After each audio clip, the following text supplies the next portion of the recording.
Genesis chapter 33.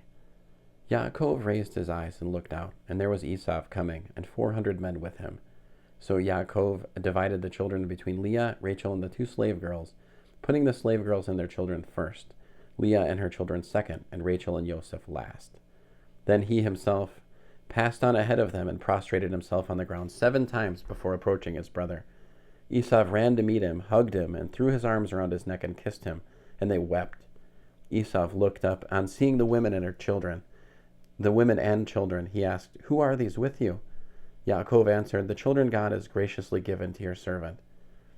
Then the slave girls approached with their children, and they prostrated themselves.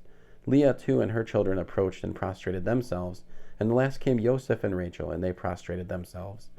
Esav asked, "What was the meaning of this procession of droves I encountered?"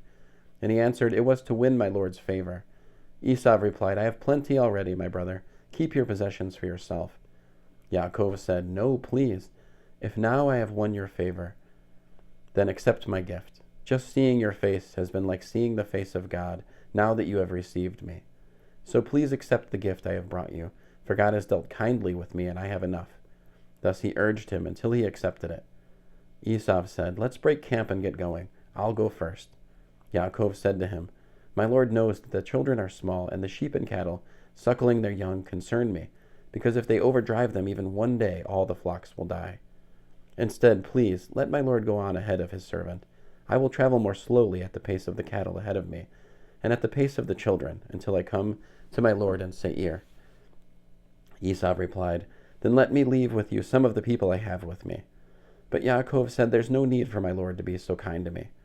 So Esav left that day to return to Seir. Yaakov went up to Sukkot, where he built himself a house and put up shelters for his cattle. This is why the place is called Sukkot, shelters. Having traveled from Padan Aram, Yaakov arrived safely at the city of Shechem in Canaan and set up camp near the city. From the sons of Hamor, Shechem's father, he bought for 100 pieces of silver the parcel of land where he had pitched his tent.